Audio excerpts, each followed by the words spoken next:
فرمایا یہ جو مومن ہوتا ہے نا یہ محبت والا ہوتا ہے. اور حضور فرمانے لگے اس بندے میں کوئی خیر ہی نہیں، اس میں کوئی بھلائی ہی نہیں جو نہ محبت کرے اور نہ اس سے محبت کی جائے. مومن محبت والا ہوتا ہے، الفت والا ہوتا ہے، پیار والا ہوتا ہے، پریم والا ہوتا ہے. وہ بندے میں بھلائی نہیں جو نہ پیار کرے اور نہ کوئی اس سے پیار کیا جائے. میرے نبی پاک علیہ السلام نے فرمایا قیامت کے دن رب کریم فرمائے گا کہاں ہیں وہ لوگ.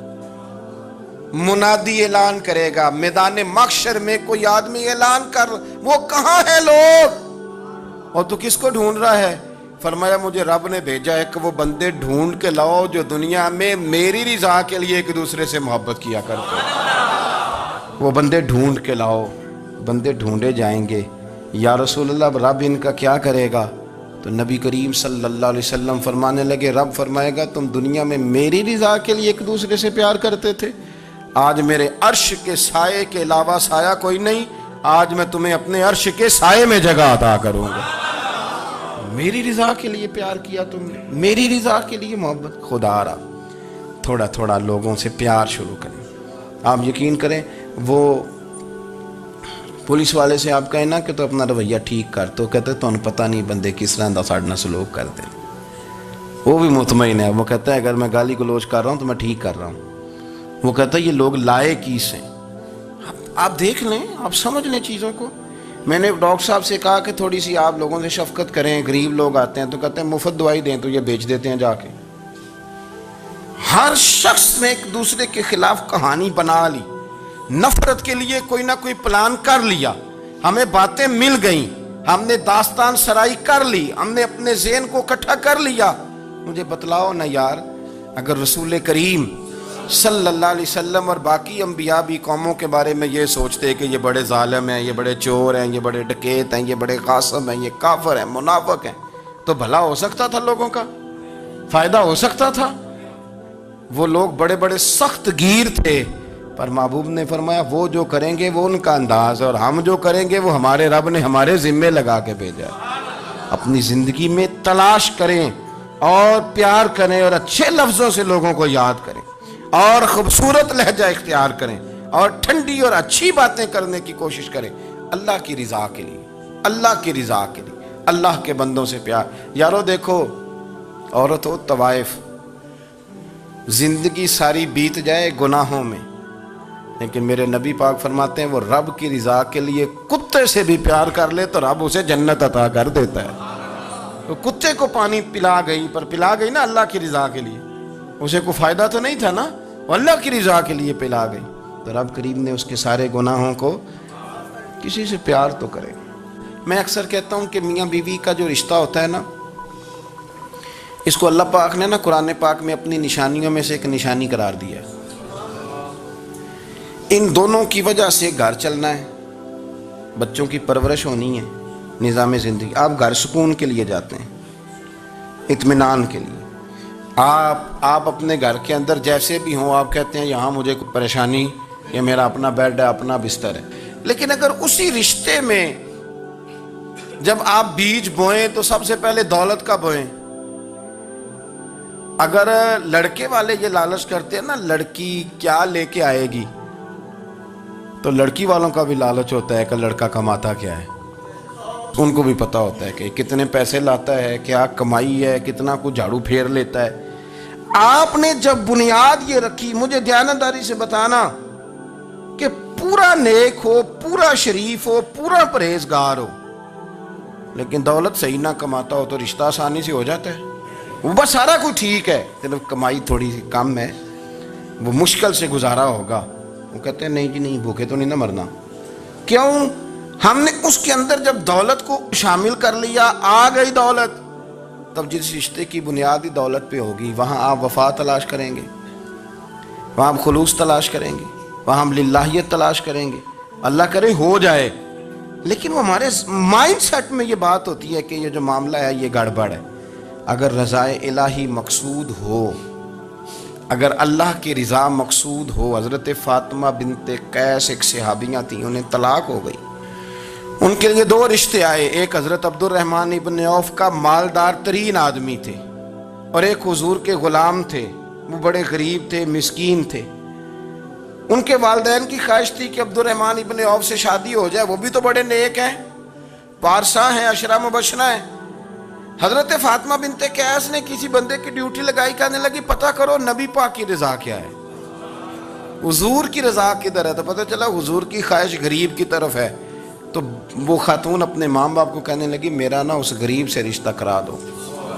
ہم نے کہا پتر، بیٹیوں کے بارے میں ماں باپ بڑے احساس ہوتے ہیں، ہم چاہتے ہیں کہ عبد الرحمن ابن عوف مالدار ہے تو وہ بھی تو نیک ہے نا، حضور نے دنیا میں جنت کی بشارت دی اور ان کا بڑا اعزاز ہے، حضور نے ان کے پیچھے نماز پڑھی، بڑا مرتبہ بڑا مقام والا صحابی ہے، وہ تو غریب آدمی ہے، اور پھر حضور نے حکم تو نہیں نہ دیا، خواہش کا اظہار کیا ہے۔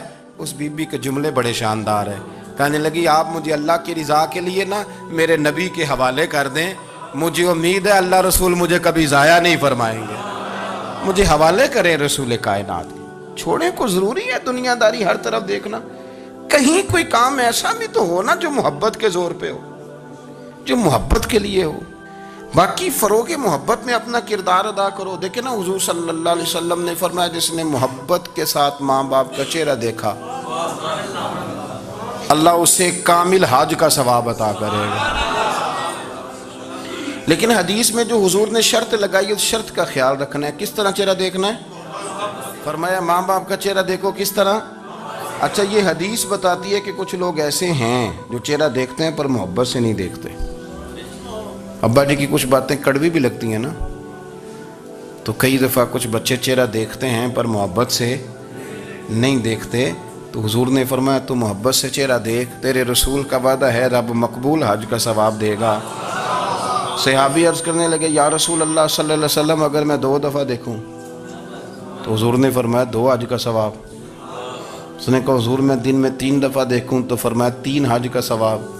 اس نے چوتھی بار کی بات کی تو حضرت ابو ہریرہ فرماتے ہیں حضور نے فرمایا تو جو پوچھتا رہے گا اور میں بتاتا رہوں گا تو بات ختم نہ کریں، حضور حکم کریں، فرمایا تو 100 دفعہ دیکھ اللہ 100 حج کا ثواب عطا کرے۔ بات کو ختم کرتے ہیں، تو جتنی دفعہ دیکھ اللہ تجھے اتنے حج کا۔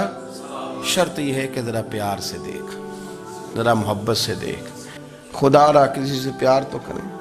اس سال میرے گاؤں کے میلے کی بھیڑ میں جو گم ہوا وہ ایک بھکارن کا لال تھا، اس غریب کو تلاش تھی متاع خلوص کی، اور مخلوق چپ رہی کہ یہ مشکل سوال تھا۔ یار کوئی شخص ایسا بچا ہی نہیں جس سے لوگ امید کریں، توقع کریں کہ مجھے یہ اپنا کندھا دے گا میں سر رکھ کے رو لوں گا۔ کوئی ایک ایسا شخص ملا ہی نہیں جس کے بارے میں لوگ کہیں کہ بڑا مخلص ہے یار، اتنی بڑی میرے محبوب کی امت، ہر حکومت غلط، ہر شخص غلط، ہر بندہ برا، ہر جماعت بری، اللہ کی رضا کے لیے کچھ لوگوں کے لیے فروغ محبت کا بھی فریضہ سر انجام دیں۔ کیسے لوگوں کو یہ بات سمجھائی جائے؟ حضرت ابو ادریس خولانی رضی اللہ تعالیٰ عنہ تابعی ہیں، حافظ منذری نے الترغیب و ترہیب میں لکھا ہے، فرماتے ہیں کہ حضرت ابو ادریس خولانی کہ میں دمشق کی جامع مسجد میں گیا تو میں نے ایک چمکدار چہرے والا، سیاہ داڑھی والا، چمکتے دانتوں والا خوبصورت نوجوان نبی پاک کی حدیثیں بیان کرتا دیکھا۔ اس کے چاروں جانب حضور کے غلام بیٹھے تھے۔ میں نے ایک شخص سے کہا یار بڑا حسین چہرہ ہے، بڑا ہی خوبصورت انداز ہے، کون ہے بندہ؟ انہوں نے کہا آپ نہیں جانتے، یہ صحابی رسول حضرت معاذ ابن جبل ہے رضی اللہ تعالی عنہ۔ حضرت معاذ ابن جبل کا انتقال بھی کوئی 40 سال کی عمر سے پہلے ہو گیا تھا، لیکن ان پر حضور کا اعتماد اتنا تھا کہ حضور نے اپنی حیات ظاہرہ میں گورنر بنایا انہیں صوبے۔ چمکدار دانت، حدیثیں بیان کر رہے ہیں۔ حضرت ابو ادریس خولانی رضی اللہ تعالیٰ عنہ کہتے ہیں رش بڑا تھا، میرے دل میں خواہش ہوئی کہ آج تو لوگ زیادہ ہیں، کل آؤں گا ملاقات کروں گا۔ کہتے ہیں اگلے دن میں اپنی طرف سے سب سے پہلے گیا، پر حضرت معاذ ابن جبل تو مجھ سے پہلے مسجد میں موجود تھے اور وہ نفل پڑھ رہے تھے، اللہ اللہ کر رہے تھے۔ تو میں نے ان کے ساتھ سلام لی، فرمانے لگے کیسے آئے ہو؟ تو میں نے کہا حضور کل آپ کو دیکھا ہے، آپ کی باتیں سنی ہیں، تو گویا آپ کا تو چہرہ ساری رات میری آنکھوں کے سامنے رہا۔ تو میں تو سویرے زیارت کی غرض سے حاضر ہوا ہوں. اللہ کی رضا کے لیے مجھے آپ اچھے لگیں, اللہ کی رضا کے لیے. کوئی بندہ ایسا بھی تو ہو نا, کوئی غریب, کوئی مسکین, کوئی عالم, کوئی صوفی, کوئی درویش, کوئی ذاتی تعلق نہ ہو, تعلق کیا ہو؟ اللہ کے لیے. آپ مجھے اچھے لگیں. حضرت سیدنا معاذ ابن جبل فرمانے لگے واقعی ایسا ہی ہے؟ عرض کی حضور بالکل ایسا ہی ہے. تو فرماتے میں نے چادر لی ہوئی تھی, حضرت معاذ ابن جبل نے میری چادر کو پکڑ کے کھینچا, فرمایا پکی بات کر یار. میں نے کہا حضور پکی کر رہا ہوں. تو فرمانے لگے سن. پھر میں نے نبی کریم سے سنا ہے, رسول کریم علیہ السلام نے فرمایا جو دو بندے رب کی رضا کے لیے پیار کرتے آپس میں, اللہ ان دونوں سے محبت فرماتا ہے. سن پھر اس کو یاد رکھنا, اللہ ان دونوں سے محبت کرتا ہے. حضرت ابو ادریس خولانی سے کوئی پوچھتا تھا نا کہ دنیا میں جانا ہے تو سرمایہ کیا ہے, تو فرماتے تھے یہ جو میں نے چادر لی ہوئی ہے نا, اس چادر کے اندر میرا وجود ہے, اور وجود کے اندر میرا دل ہے, اور دل کے اندر میں نے حضرت معاذ ابن جبل کو رکھا ہوا ہے. میں نے وہاں ان کا ٹھکانہ بنایا ہوا ہے, وہاں ان کا ٹھکانہ ہے. یہ دور ہی نکتہ چی ہے, کہیں چھپ کے بیٹھ جا, اور جس دل میں تو مکی ہے وہیں چھپ کے بیٹھ جا. اقبال کہتے ہیں جس دل میں تو مکی ہے وہیں چھپ کے بیٹھ جا. دوستو, رسول اللہ صلی اللہ علیہ وسلم کے غلاموں نے مالک کی رضا کے لیے لوگوں سے پیار, فروغ محبت میں کردار ادا کیا, اور بہترین کردار. آپ اپنی زندگی میں کچھ چیزیں ایسی بنائیں جن میں فقط اللہ کی رضا کے لیے محبت, خالق کی رضا کے لیے پیار, خالق کی رضا. آپ یقین کریں اگر تھوڑا تھوڑا کر کے ہم اس محبت کو فروغ دیں نا اپنے دلوں میں, تو بہت سارے بادل چھٹیں گے. ہم نے نا وہ تیزی سے دولت کو, لالچ کو, ہمارے پاس بڑے سارے لوگ آتے ہیں, اور ہم اس قابل بھی نہیں جتنے لوگ آ جاتے ہیں. میں صحیح کہہ رہا ہوں, بالکل کوئی حیثیت نہیں 1% بھی. جب پلٹ کے دیکھتے ہیں تو شرم آتی ہے کہ یار اتنی دور سے بندہ چل کے آ گیا, اس کو کیسے سمجھائیں, کس طرح کر کے. تو ایک آدھ دن پہلے ایک بزرگ آ گئے, اور وہ اچھے صاف ستھرا ان کا مزاج تھا, بڑے شاندار. تو میں زیارت کے لیے ہوں, تو میں نے کہا زیارت شیارت والا تو کھاتا کوئی نہیں, چلو آپ آ گئے ہیں تو کوئی حکم کریں. تو کہنے لگے کوئی حکم نہیں, میں اللہ کی رضا کے لیے آیا ہوں. یہ کوئی تقریر نہیں تھی, یہ خطبہ نہیں تھا, نہ ان کے سامنے سپیکر تھا, نہ وہ شور کر رہے تھے, نہ وہ نعرے لگوا رہے تھے, نہ وہ ہاتھوں پہ ہاتھ مار رہے تھے. اور اس بندے نے کہا اللہ کی رضا کے لیے آیا ہوں, تو وہ بھی رو پڑے تو میں بھی رو پڑا. ختم ہو گئی بات. اب بات کو سمجھیں, یہ اتنا تگڑا رشتہ ہے نا یار. کسی رشتے کے بیچ برادری ہوتی ہے, کسی رشتے کے بیچ خاندان ہوتا ہے, کسی رشتے کے بیچ قبیلہ ہوتا ہے, کسی رشتے کے بیچ رنگ نسل ہوتی. وہ کتنا تگڑا رشتہ ہے کہ دو بندوں کا رشتہ ہو, ایک بیچ میں خدا ہو, دوسرے محمد مصطفیٰ ہو. آپ کتنا اسے مضبوط رشتہ سمجھیں گے جس کے بیچ اللہ رسول ہو. اتنا تگڑا رشتہ, اتنا مضبوط تعلق, اتنی وسعت اس کے اندر. اللہ کی رضا کے لیے حضرت موسیٰ کلیم اللہ علی نبینا علیہ الصلوۃ والسلام سے رب کریم نے فرمایا, کہا اے موسیٰ میری رضا کے لیے بھی کوئی کام کیا ہے؟ حضرت موسیٰ علیہ السلام نے عرض کی یا اللہ میں نے تبلیغ کی. تو فرمایا وہ تو آپ کی ذمہ داری تھی. امام غزالی نے روایت لکھی ہے, اے اللہ میں نے آپ کے تمام احکامات پہ عمل کیا, موسیٰ وہ تو آپ نے کمال کیا, اللہ کے پیغمبر ہیں. میری رضا کے لیے تو یا اللہ تیری رضا کے لیے کیا ہے؟ تو رب کریم نے فرمایا کسی بندے سے صرف اس لیے پیار کیا ہے کہ وہ اللہ کا بندہ ہے, فقط اس لیے پیار کیا ہو کہ وہ اللہ کا بندہ ہے, فقط اس لیے. میرے عزیز آپ بات کو سمجھیں, زندگی میں فروغ محبت پر کچھ کام کریں, کچھ تھوڑا سا کوشش کریں گرد جھاڑنے کی, کچھ گرد جھاڑنے کی. ہم نے نا ایک سٹیٹس بنا لیا ہے. اب تو مسلمان پہلے فرقوں میں بٹے, قبیلوں میں بٹے, اب شہروں میں بٹ گئے. آپ کبھی گجرانوالا کے لوگوں سے پوچھو نا گجرات, تو کہنے ہو گجرات والے تو اللہ بچائے, کہتے ہیں کہ نہیں؟ گجرات کے لوگوں سے پوچھے گجرانوالا تو کہتے ہوتے کھاندے ہی بڑا نے, کس کی بات کر رہے ہیں. تو گجرانوالا والوں سے پوچھیں لاہور والے, کہتے توبہ لاہوریا جے. صحیح کون ہے؟ کوئی بھی نہیں. کیوں؟ اس لیے کہ ہم نے ہر شہر کے لیے کہاوت بنا لی ہے. میں صحیح کہہ رہا ہوں, ہر قبیلے کے لیے کوئی نہ کوئی. یہ ہم نے ظلم کیا اپنی جان, یہ ہم نے زیادتی کی. کہانیاں بن گئی، کہاوتیں بن گئی، شہروں کے لیے، علاقوں کے لیے، قبیلوں کے لیے۔ مقصود کیا تھا؟ کسی طریقے سے نفرت پروان چڑھے۔ کھانا ہے نا، کھانا تو آپ جو کھانا کھاتے ہیں وہ اپنے ذائقے کے مطابق کھاتے ہیں۔ سندھ کے لوگ جو کھانا کھاتے ہیں وہ اپنے، آپ کا کوئی حق نہیں آپ ان کے کھانے پر تنقید کریں، اس لیے کہ ان کا ذائقہ وہ ہے، اور ان کا بھی کوئی حق نہیں وہ آپ کے کھانے پر تنقید کریں، اس لیے کہ آپ کا ذائقہ۔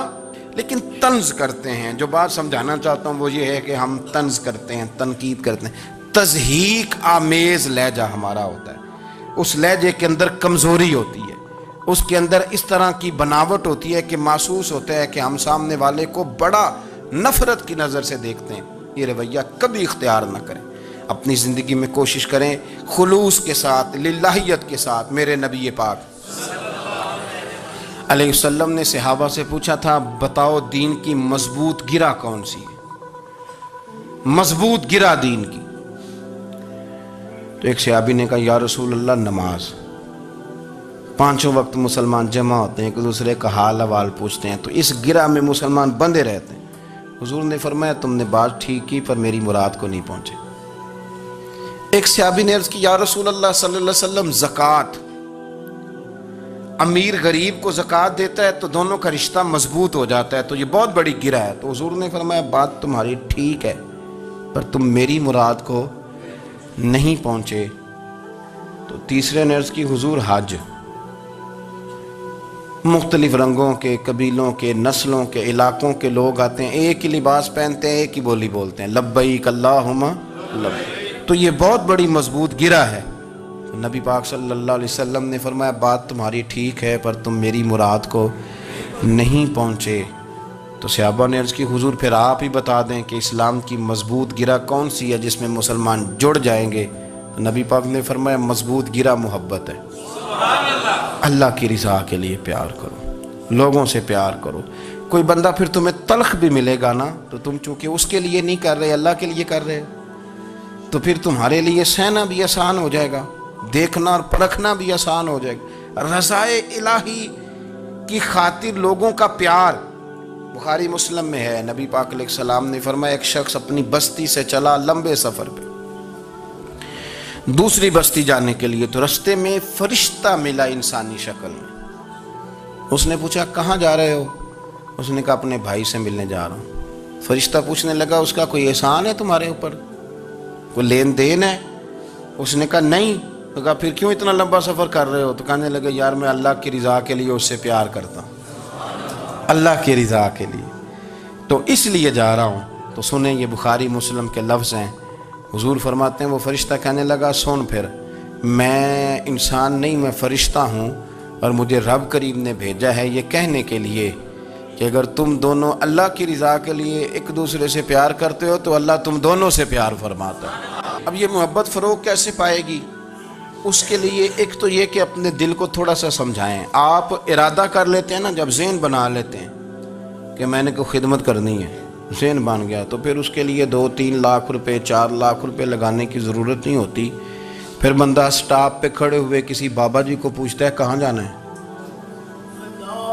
تو کہتے ہیں، میں نے ذرا یہاں قریب ہی جانا ہے، رکشہ تلاش کر رہا ہوں۔ تو آپ کا ذہن بن گیا نا خدمت کرنے کا، تو موٹر سائیکل پہ بٹھایا تو گھر چھوڑا ہے، واپس آئے تو دل بڑا ٹھنڈا تھا۔ لیکن آپ یہ بھی کہہ سکتے تھے کہ بابا جی بچے کیا کرتے ہیں سعودی عرب میں، تو یہ 200 روپیہ رکشے کو دیں، گھر چھوڑ آتا ہے، بچے اتنا کماتے کس لیے؟ دونوں باتوں میں فرق ہے۔ میری بات کی سمجھ آ رہی؟ آپ اللہ کی رضا جب اپنا لیتے ہیں تو پھر کوئی کہانی جنم نہیں لیتی، لیکن جب یہ رنگ نہیں ہوتا، پھر کہانیاں ہیں، پھر داستانیں ہیں، پھر بڑے بڑی باتیں، پھر بڑے بڑے لمبے لوگوں کے پاس پلاننگ ہے۔ اس طرح نہ کریں، پیار تقسیم۔ اور ایک تو یہ کہ خود اپنے دل میں اچھی سوچیں رکھیں، دوسرا یہ کہ لوگوں کو بھی کہیں۔ جب آپ کے سامنے لوگ بات کر رہے ہوتے ہیں نا، میرے سامنے ایک صاحب نے کہا کہ وہ ہمارے جو محلے کی مسجد ہے نا، اس کا خزانچی مولوی صاحب کے ساتھ مل کے 40 لاکھ روپیہ کھا گیا۔ میں نے اسے کہا، یار بڑی پکی فگر یاد ہے تجھے، پورے 40 لاکھ ہی کھا گیا اور طے ہے؟ تو میں نے کہا، کوئی اس کی دلیل؟ کہنے لگا، جی وہ بڑے پیسے کھائے ہیں، سب کو پتہ ہے۔ میں نے کہا، سب کو پتہ ہونا کام نہیں، اس پر باقاعدہ شرعی گواہ ہونے چاہیے۔ کہہ دیتے ہیں نا۔ میں نے اسے کہا کہ چلو چھوڑو ساری باتیں، تم نے کتنے دیے تھے؟ کہنے لگا میں نے تو کوئی نہیں دیا. تو میں نے کہا اگر تو نے کو دیا تو چل میرے ساتھ, میں تیرے تو واپس کراؤں, اور اگر تم نے نہیں دیا تو پھر اللہ سے ڈر. اس لیے کہ بہتان بڑا سخت جرم ہے, صبح قیامت اس کا بڑا سخت حساب دینا پڑے. اللہ سے ڈر. یہی حال ہماری اخباریں کرتی ہیں, جس کے اوپر مرضی جو مرضی ڈال دیا, کون سا کسی نے پوچھنا ہے. صحیح کہہ رہا ہوں میں, جو مرضی. اور اب سوشل میڈیا جب سے آیا ہے پھر تو کسی خبر کی کسی تصدیق کی کوئی ضرورت, اور نہ پوچھنے والا پوچھتا ہے کہ یہ خبر کہاں سے آئی. بہت سارے لوگوں کے مرنے کی خبریں چھپ جاتی ہیں اور وہ وضاحت کر رہے ہوتے ہیں نہیں جی میں بالکل موجود ہوں, میں بالکل زندہ ہوں, کوئی ایسا مسئلہ نہیں ہے. تو اچھا اس طرح جب کوئی بندہ کر رہا ہو تو پھر آپ کیا کریں, پھر اس کو سمجھائیں. میں نے بھی اس دوست سے گزارش کی, میں نے کہا آپ غلط ٹریک پہ چڑھے ہوئے ہیں, یہ طریقہ درست نہیں ہے. اگر آپ کے پاس پروف ثبوت ہے تو پھر بھی مجھے بتانے کی ضرورت نہیں تھی. آپ وہ پروف ثبوت لے جاتے اور خزانچی اور امام صاحب سے ملتے, کہتے جی 40 لاکھ روپیہ کدھر ہے آپ کے پاس, پیسے تھے وہ مسجد کے ہیں, اس کو آپ لائیں, فلاں جگہ استعمال کیے ہیں کہ نہیں.